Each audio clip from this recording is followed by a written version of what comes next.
Welcome to the Amazing Authorities Podcast, where game changers, visionaries, and category leaders share how they built their brands, platforms, and global influence. Your host is Mitch Carson, international speaker, media strategist, and creator of the Instant Authority System. If you're ready to learn from those who've done it and want to become the go-to expert in your space, you're in the right place. Nikki, you're, I would say, anything but boring and unmotivated. Not at all. You're almost, I would put a big S, but I'd get in trouble for labeling you Superwoman.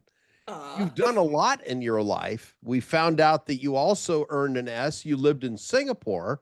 How did you end up in Singapore? So my passion, my day job, my everything is I'm a singer.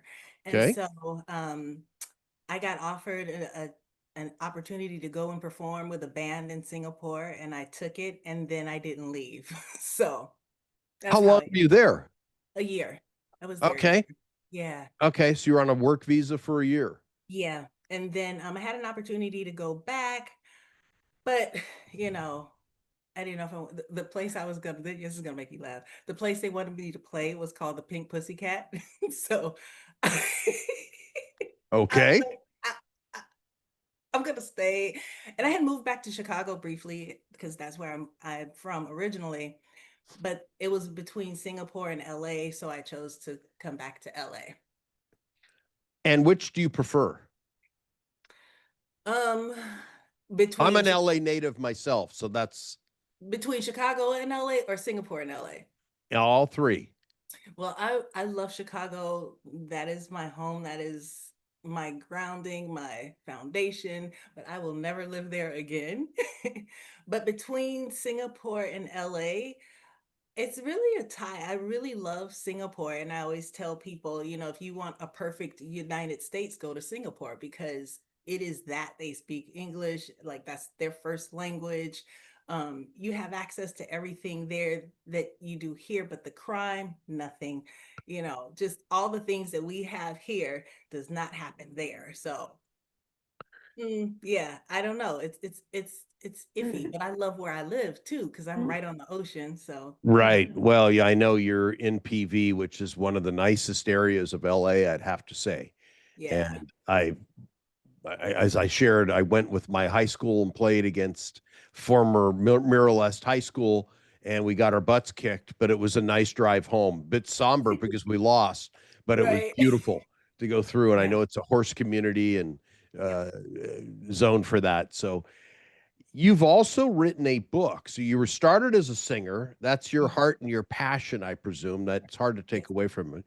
And that explains your great voice. But then you wrote a novel. Was that your first book? So this is actually my second book, but the other one was it was fun. It was a self-help because it's about how to be a good roommate because people don't know how to mind their manners. So it's a I think 30 pages, 60-page book. So I don't know if that even counts, but it does. I'm still making royalties, so I guess it does count. But I'm also a filmmaker. So I went to school for film. And so I have a song on my album, my first album called Loved You, Hated You, which was about an abusive relationship that I was in. Then I later turned it into a screenplay and we had an option for that, but that didn't go as planned. And then miraculously, I guess, I got a call from Balboa Publishing. Do you have a book? And I'm like, no, but yeah. So I turned the screenplay actually into the book. So that is how we have the book, Loved You, Hated You, the same title as the song on my album. Now, were you inspired to write the book through real world experience, or was that your creative mind that took over? It's real world experience. The story is different, but the pain, the raw emotions, that's what I put into it. From an abusive relationship, so the Correct. character, the names have changed to protect the innocent? Right. Okay. Exactly. And you know what's funny? The innocent is so I posted yesterday that, I finally got my personal copy of the book, and he liked it. And I'm like, okay, you're okay. Yes, see, no. Okay, read the book and see if you want to like it then. But yeah, yeah, so we're protecting the innocent, but yeah, it's some stuff. And actually, I don't know if my story is worse or my character's story is worse. They're just totally different, but the emotions are the same. And I just wanted to kind of touch on, and especially now with the Diddy thing going on, people saying, why didn't she just leave? Why do you stay? How could you? And I consider myself to be a very strong woman, but Mm-hmm.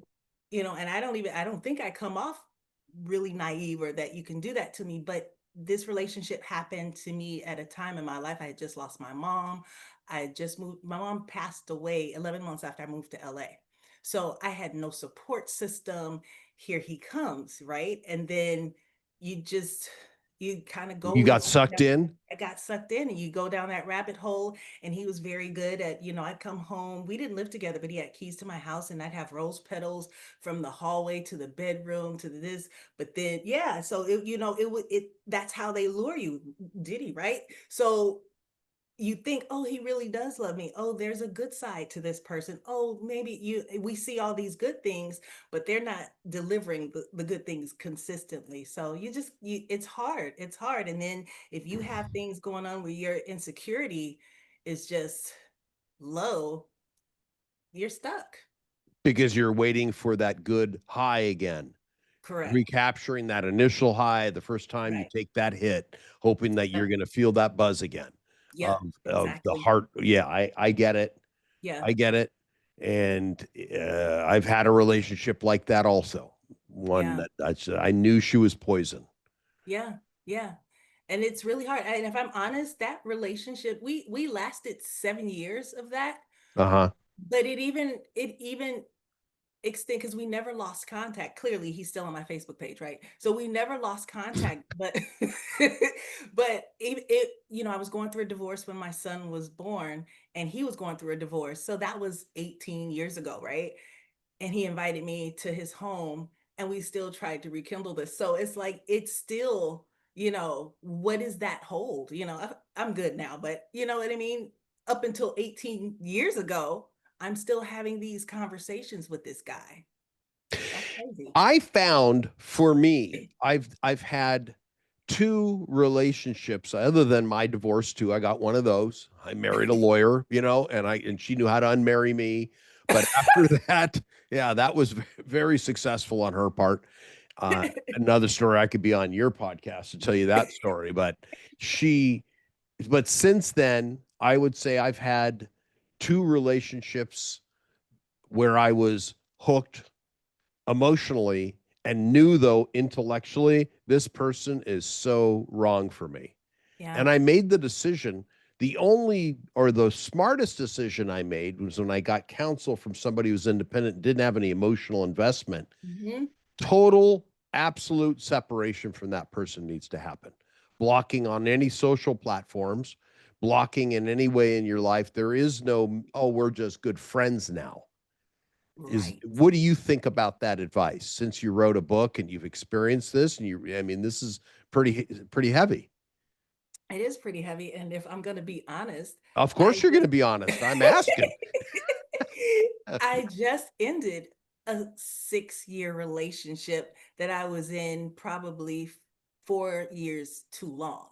So, we all still, because I saw he wasn't abusive in the physical way, but taking advantage of my kindness is a form of abuse. So I literally had to get to the point where, and I started telling him this probably 2 years ago, I love me more than I love you. But my heart had to catch up with my head so that I could walk away.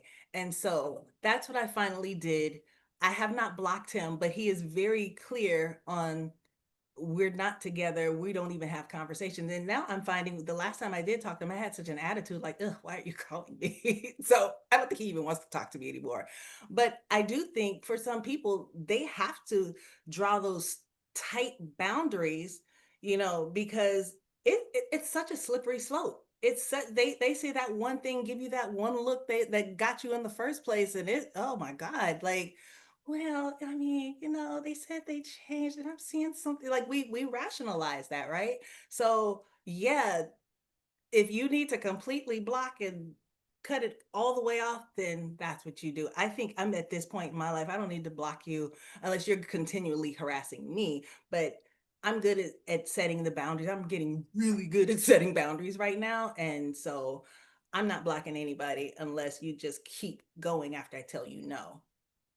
Okay. And when you're saying this, part of my mental script is going on, and it's an interesting story. And this isn't where I intended initially the interview to go, but it's real life.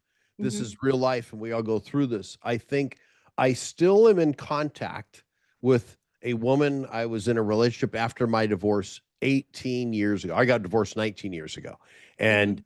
18 years ago, I was in a year-long relationship with a woman. I won't say her name because she's a soap star and Mm. in LA and was on a very well-known soap opera, super gorgeous, and she knew it. And we just concluded because I wasn't ready because I was going through the fight of my life of my divorce. It Right, wasn't her. She's a great woman. I have right, no complaint about her. Then my whole life got turned upside down because of all the legal issues in my divorce. It was a big to do. And we're still in communication on Facebook, just like you mentioned. And she and I had lunch with her new husband, when I was in LA about 15 years ago. A great guy, and we were totally cool together. I had no feeling toward her. She was right, more in love with me than I was with her, right, and it was because I was emotionally unavailable. I was in the fight of my life, literally, right, and right. with a woman that was 5'1". So, Okay. but you live and Those learn. are the feisty ones. I'm 5'8". My mom was 5'2", so I get it. They're the Okay. feisty ones. Well, so you've built your career in the creative arena. Yes. What are you doing with that today? You've been a singer, you wrote a book, you've written a play. Is that play active or has it been active? So what I plan on doing is going back in the studio and record a new album. So Okay, that's going on the back to your roots. yeah, yeah. I haven't stopped. I mean, I've been making music up until 2019, I think was the last single that I released. And then, we had, but COVID hit and it Right. took it wiped out because I had an entire album slated. But that stopped that. And then my dad, who was 88 at the time, was in Chicago by himself. And so as spry as he was, I could tell that him being in the house all the time, he was not remembering like he should. So I brought him to LA. So I spent that time, all this time, taking care of him until he passed. And so I'm just now exhaling. So I'm gonna pick up the music again, of course, because that is what I do. And I'm really in love with this character, and I'm gonna promote this book. And those are my two things that I'm gonna be doing right now. That's a great title of a book. Thank I'm you. just now exhaling. Oh yeah. Yeah, it That could is. be book two. That If I've could get be. Yeah, That, if look, I've planted a we should seed. write it together. There you go. I'm just now exhaling. That is a great metaphor, Nikki. I mean Thank you. that. That is Thank I you. am just now exhaling because I know I inhale, you inhale when things are tough, and when you can let out that air or the poison, the toxin Correct. Correct. of toxins of that relationship. We've heard the toxic relationship labeling, but that is Yeah. a good title. Hope Yeah. I've no, I thought, wow, I'm just now Thank you. exhaling. Yeah. And And that's a true statement. Seriously. s- so if you had to pick writing a book, because you went to school for filmmaking, Mhm. where was that? I went to Santa Monica College for filmmaking, but I originally went to a Southern University in Louisiana for communications. So I have a communications background and with film and television as the main focus. I wish I went to USC just down the road from you, Mhm. and I was in the journalism school there. Communication was the department. I wish I had gone to Lucas's Annenberg? Oh, filmic. Yeah, yeah. yeah, I was in Annenberg. That's where I took Okay. most of my classes. Was Okay. Annenberg School of Communication, but the selection of a major would have been filmmaking because there's so Mhm. much to story creating a story. Yes. And do you tell stories in your singing? Are they about love, or what's your topic? What are your topics when you sing? Every song has a man's name attached to it. Okay. All right. Well, that tells me something. Yeah, so I sing from, but here's the thing, you know how people when they're in pain, they're like, I just gotta write. I'm the total opposite because I guess I'm that inhaler and I can't write it until the relationship is done and I've exhaled and then I can put pen to paper, but I can't write anything while I'm in it. But when I'm done, it's like, whew, okay, let me tell you about this one. And I had a couple good ones about my ex-husband. That was funny. Share one. So, I wrote this song called I Do, right? Oh, and then I don't. But uh it was he was listening to it with, oh, we were going through a divorce at this time. So Okay. he thought that, and I was divorcing him. Okay. He thought that there was some part of me that still wanted him, and that's why I wrote this song, I Do. And so when he said that, he goes, man, that's really cool. You wrote that about us. I said, no, but you know what? I'm going to write a song about us. And then I wrote this song called Don't Want You. And so, and part of the lyrics in that song, one of the lines is, you think the other song was about you, but this is the one that you should listen to. Oh, but there was that song that reminds me of a song that I think came out about an egotistical person. It almost sounds like a corollary. Hmm. You're so vain that you think this song is about you. Oh, Carol King, You're So Yes. Vain. That's a song. Yep. Mm-hmm. I didn't even think about that. Yes. Yeah, Yep. you're so vain. That was a great song. It That was out was in an the excellent 60s or song. 70s. I don't remember. I will. It was before me. It was Okay. I think it was like early 60s, maybe early I think 70s, I grew up with that. late 60s, early 70s, maybe. I suspect you're right, and we could always check that after. But that was Yeah. a great song. You're so vain. I bet You you think probably this think this song is song is about. about you. Was that the case? It was the case. It was the case. So Yeah. who inspired you to become a singer? Which sounds like your Ooh. core. Yes, I got to hear Oh, this. Diana Ross. Oh, of course. My dad would when we lived in the city of Chicago, Hmm. my dad would come home from work, go down in the basement, grab his glass of whiskey, his cigarettes, and turn that hi-fi, remember that, the Yeah. hi-fi on. Okay. Turntable. Yeah.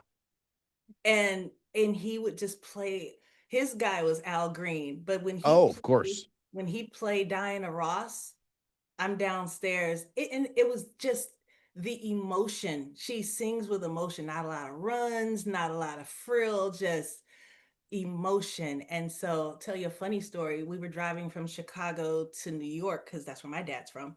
And on the way there, we had an 8 track in the station wagon, right? Oh, my mom had one too, an AMC Matador. Oh my God, station We wagon. had the Chevy Impala. Uh-huh. So they put the Diana Ross 8 track in there and all, like, I don't know how long that trip is, but it's not short, right? So Right. we're driving and it's just on About repeat. 10 hours, probably 10, Right. 12 So hours. it's on repeat, right? Diana Ross, this 8 track over and over and over again. So I dozed off. My dad said he changed it and I popped right back up and like, where's Diana Ross? So yeah, I love Diana Ross. And I'll tell you one more story. And I'm actually going to see her in a couple weeks. But Oh, yeah, I went to see her a couple of years ago, and my dad was supposed to go with me when I had moved him out here, but he passed away. So I went by myself, and the seats were kind of far back. So I'm sitting there by myself. The usher comes up and he goes, "How many is in your party?" I said, "Me." He said, "Come down to the front." So I got to sit with her family. And I'm just like, yes, yes. And it was Evan Ross's birthday.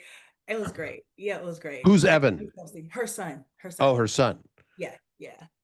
So yeah, And you got to meet her. I didn't get to meet her. That Okay. is, I really want to meet her. I love her. I love Well, her. And she's an icon. she is an icon. She is an icon. I mean, and even just like watching Mahogany, she's inspired. I think she's probably inspired me more than anyone, you know. And this number two would be Denise Williams. Okay, I'm not as familiar with her as Yeah. much as Diana. I mean, I grew up listening to Diana Ross because my mother loved listening to her. Mm-hmm. She loved Mm-hmm. listening to her and the male. I mean, she loved Frank Sinatra. Mm-hmm. I used to listen to him on 8 track. Mm-hmm. New York. Don't you want to hear me sing? You're going to hang up. But yeah, Mm-hmm. but he was great. And Barry White was coming around. Oh My mom yes. loved Barry White. Oh man. I think she Yes. would have married him over the 8 track. That voice though, so deep, so rich, so oh my goodness. Yes. He Yeah. had bass. Yeah. Oh yeah. He Definitely. had he had he had bass Yes. for sure. So what's next on your horizon? You're a writer, singer, filmmaker. So have you done acting as well? I have acted, but I my daily chore, I don't want to call it a chore. I own a nonprofit. Oh, well, let's hear about this. So my nonprofit, I have two daily chore jobs. Okay, so the one is called Strikeout, and it's basically I'm trying to the initiative is to strike out something. So right now my initiative is to strike out homelessness. Um, Oh, I did my first event, and of course COVID knocked it out because we were getting ready to get going. So I did my first event in PV, and so what I was doing was I'd have the little leaguers team up, and I'd have a red team and a blue team and they play against each other. But I had a Major League Baseball player come out, sign balls and all that to get the draw so people could donate toys. And we had the mayor of PV throw out the first pitch. We had the PV PD was Santa Claus. I had a bounce house, taco truck, and all this great stuff. So that's what kickstarted it. And I wanted it to keep going in that direction. But then, like I said, COVID hit. So I'm on a slim version of it. We haven't had any baseball games, but I am reaching out in the community, trying to get people housed. I've teamed up with some organizations so we can get these people off the street and into some affordable housing. wow. More than Section 8. That's a More whole than different. Section 8. Yeah. Got it. These are absolute homeless people. Yes. I Yes. was in LA. As I mentioned, I'm from LA. I'm a native, lived there most of my life until I left the US in 2010. But I went back in 2015 for a visit, just a 2-day visit and my friend lived in a very nice loft downtown LA. So I knew downtown LA because I went to USC for my Right. undergraduate program. So I was exposed to it. I barely recognized I don't know what it's like today, Nikki, but it was tent city. It was Yeah. horrible. It's still tent city, but if you came back right now, you'd be in tears because there's hardly anywhere you can go where there aren't vans or tents and people just lying on the street. I got a call yesterday, and this is a real problem. Two calls actually, and the one was a guy, one was a girl, and the only thing they can afford is $600 to $700 because they're on whatever programs they're on, right? And I have a guy that he sleeps in his van right now. He's 60, I think he said he's 67. He gets GR and something else, but he can only afford $700. Where in LA are you going to get anything for $700? You can't Something get it in Compton. you You can't. no, no, South nowhere. Central, they wouldn't Nowhere. have anything for you, and you're going to get shot there before you can sleep. Right, exactly. So it's a real problem, and the things are just going up, up, up, and up, and people aren't making more money. So the housing situation is it's really out of out of control at this point. So I'm just trying to do what I can to help as many as I can. That's all I can do, right? But that is the point right now. That is the initiative of Strike Out, to strike out homelessness. And you have another nonprofit.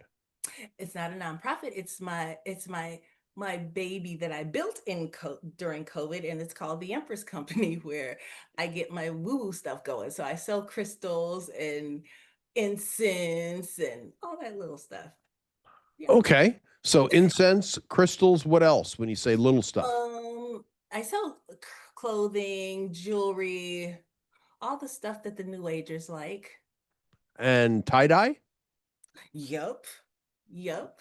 I do. I told you my son told me I was a hippie. Oh, wow. I remember wearing tie-dyes. I Eh, love tie-dye. yes. And that was a big thing in the 60s when I grew up, was wearing a peace sign on a leather Yep. necklace. Yep. Leather necklace with a Yep. peace sign.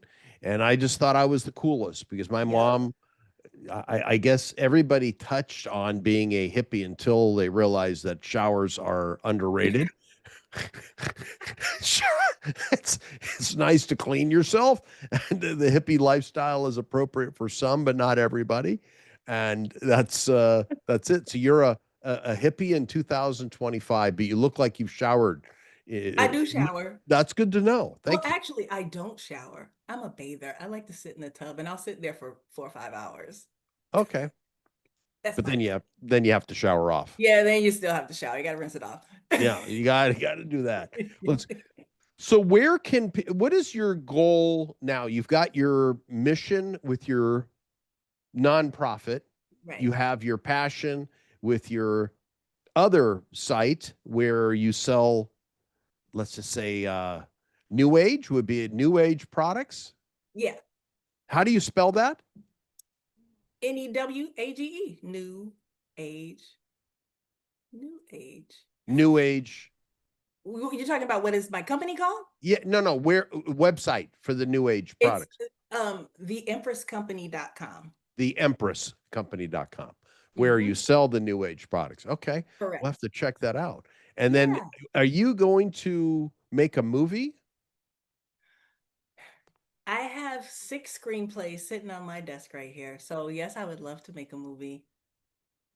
All right. So Am they I in front going of to? We'll are they in see. front of producers right now?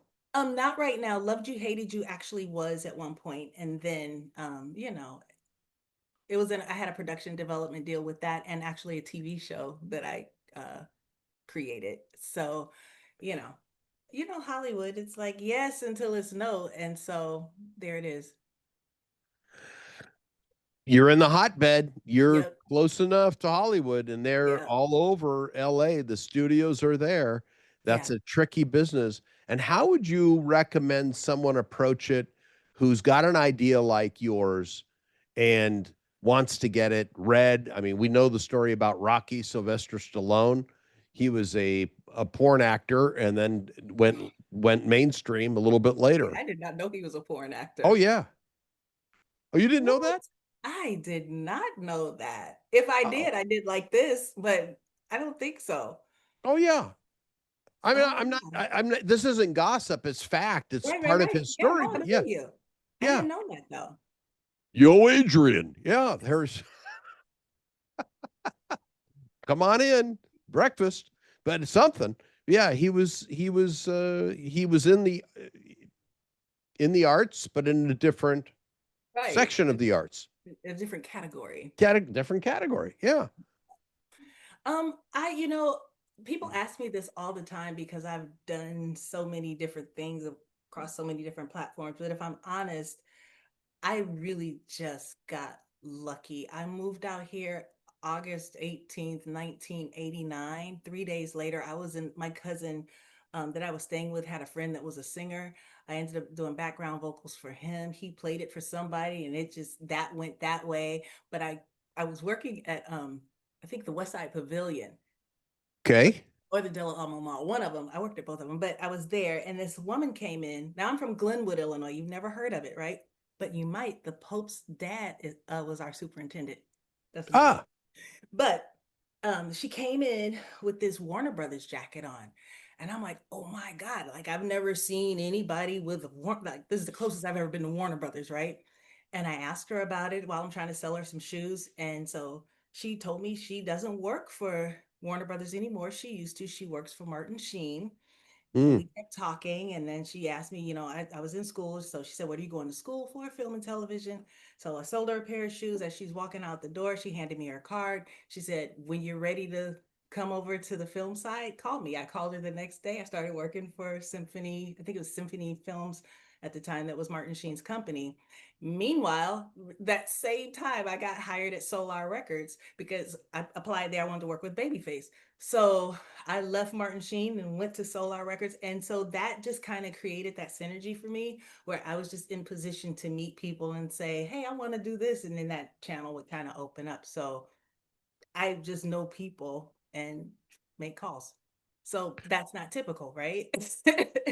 Where people trying to jump into this, they just But have you to had have to have the talent, but talent plus the right connections and correct. perseverance creates success, I would say. Correct. Absolutely. Absolutely. Because a lot of people, first of all, let's start here.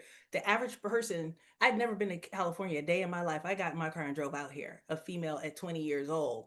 You know, I'm gonna go do this.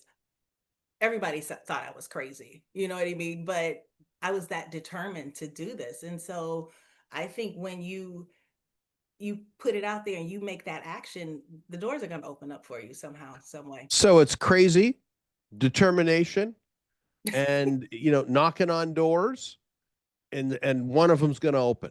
Yeah. And you can't be afraid to say, oh, I want to do XYZ. I'm laughing because I have a crazy story in my head that just happened when I said I wanted to do something. And my friend was like, that's impossible. It'll never happen. Then do tell. So, okay, this will be the first time I'm putting this out here. Why not? Why not? It's fun. So, when I was preparing to move to California, one of my goals was to marry Magic Johnson. Okay. So I was like, I'm gonna marry Magic Johnson. So everything I did, I was like, when we and Magic Johnson go out, me and Magic. So I get out here and I'm telling my best friend this, and she's looking at me cross-eyed, like, everybody wants to marry Magic Johnson. Like, who are you? So this guy, I don't know who he was, how it happened, but we got tickets to go to see the Lakers when they were at the Forum. So I said, we're gonna go. She was like, those tickets are not gonna get you to Magic Johnson. Okay, well, I'm going. She stood me up, so I went by myself. The seats were in nosebleed section, and Right. so Magic But this was is a forum back then. This is the this is the forum. Forum, yeah. So Magic was about this big, and so I was like, I got to get a little bit closer. So I go down like to the mezzanine level, and the security guy's like, you don't have tickets. I said, can I just please? I just want to see Magic Johnson. I just need to know that I'm breathing the same air. So he laughed at me. He let me go stand in the little doorway, and I'm looking at Magic Johnson. Well, then this guy stands up. He turns around and he's waving at me, but I'm like, I don't know him. And then he says, come on down. So we're almost courtside. So I go down, sit with this guy, we're talking, and I'm 20. I'm gonna meet Magic Johnson. He was like, oh yeah? Yeah, why not? He was like, okay. He probably thought I was nuts. I don't know. But game was over and they had the security blocking the court. Sure. So I sent him, I was like, go try to get past that lady. I wanted to see like how they would turn him away so I could kind of figure out how I can get around this. So of course he goes, they turn him away. So I was total Nikki Allen. I'm a superstar. I'm here in Hollywood. You better not dare ask me who I am. So I walked up and the security guard looked at me and I looked at them like, you better not. And they just stepped aside and I walked right through. And I said, oh, he's with me. So we get through, we go like to where the ramp is or whatever, but we were like, oh, okay. Two little kids, right? And so, okay, I was a Magic Johnson stalker. So I knew what kind of car he drove. I was like, well, let's find where they park and we'll just go wait by his car. So we did that. We waited for probably an hour, hour and a half. And sure enough, here comes Magic Johnson walking up this ramp. And then I go, I don't want to meet him. I don't want to meet him. And the guy I'm with, he's like, oh no, you're going to meet him. And I'm backing up. So he's literally propping me up as Magic Johnson is walking towards us. That's my Magic Johnson story. He thought it was cute. That was it. But I have seen Magic Johnson. I actually ended up working for the Dodgers, and we laughed about that. But yeah. He owns the Dodgers now, doesn't he? Mm-hmm. Or Mm-hmm. is he the principal or one of I the? don't think so. I don't think so. I'm not really sure about that. But yeah, he has crossed my path so many times since that is it's hilarious. But yeah, so you really have to put that out there and make it happen, but then don't back out when you get it. That's what I was like, never mind. Oh my Well, God. he's had tremendous success. Then he had a dip when the whole HIV story came out, right? I think it was at the one of the highlights of his career. He really wasn't at the point of retiring and he was Oh. still effective on the court. And I knew, I mean, I was not friends with him. He was an acquaintance at the gym where I worked out in LA. It's called Mhm. Sports Club LA. It was on Sepulveda near Santa Monica Boulevard. And Right off the freeway. You can see it yes, on yeah, TV. I know exactly where exactly. you're talking about. Yeah, it Yeah. was called Sports Club LA. Now it's Equinox, I think, from Yeah. what I understand. So I used to see him all the time because the girls would say Magic. They'd all fall down. Everybody loved Magic. And he had that big smile and he was a big Yep. dude. And I remember after my workout, most of the men, not most, many of the men that I would work out with or knew from the gym, we would all end up yapping in the jacuzzi Right. after working out. If you shower, you go in the jacuzzi, and it was a very large jacuzzi, probably could accommodate 10, 15 people comfortably. But you're not sitting too close. And Right. so I walked in shortly after his announcement, and I was with my buddy. You know, we Oh, had our towels wrapped around us before you go and throw it on the chair and jump in. And he was in there alone. wow. Nobody would go in the Of jacuzzi. course not. We didn't know it was the early stages, and you didn't know if it would It was travel through the brand water. new. It was brand new because I got calls after that because right after that story I just told you, I want to say a few months later, all that came out and everybody's like, "You are so lucky you dodged that bullet." But you just don't know. But yeah, that was Back a then, it thing. could have been a death sentence. Nobody Yeah. knew. Yeah. And I remember the look on his face because I caught his we locked eyes for a second when he saw that I was heading there, and then I stopped in my tracks. My friend and I both stopped. We didn't communicate. And then he magic averted his eyes like that. It was almost a shameful. I Yeah. felt such compassion for him, Yeah. but I also wasn't willing to risk my life. Nobody Right. knew. This was Right. like You a just didn't week know. after the announcement. Oh yeah, you're not getting in there. No, wasn't gonna, but I I mean, just no offense, remember. but yeah, no. And now a high school classmate of mine I see his posts on Facebook. He's seemingly good friends with Magic Johnson because they're in Europe right now on some yacht. Oh And wow. yeah, his name is Tony Calloway, and he's a physician, and he's married to, I think he lives in the South Bay area, close to Oh, where you okay. are. And he is. I see I've seen his posts over the years. He was a classmate, when I went to high school, but he's Hmm. a physician down in, I think, Long Beach area or something. But he posts these pictures, and Magic is always there. Oh wow. Yeah, Wow. so it was, and I haven't talked to him in years. It was so many years Right. ago, a long time ago. But it's interesting, and he's created a success. You know, Yeah. Yeah. Yeah. He turned that around and you know, go Magic, right? go Magic, and you had your time. Well, Nikki, what is your next big goal? I know you're not a woman. You certainly aren't lazy. You've done a lot in your life, and I'm sure there's more to come. You're not finished yet. So No. what's next? I just want to promote this book. I really and the timing is kind of interesting because there's so much dialogue about why did Cassie stay with Diddy? Why do these women stay? And this book has really the answer if they listen, like why a woman stays. So I really just want to kind of float around with this book for a while, make it happen and educate as many people as I can. Have you done any media with this? Have you undergone any media exposure? I mean, this is I a have podcast. not. You're it. So it's crazy because they didn't give me a direct release date for the book, right? So I was kind of stuck in publishing hell for a quick second. And then once they fixed the situation, they're like, you're live.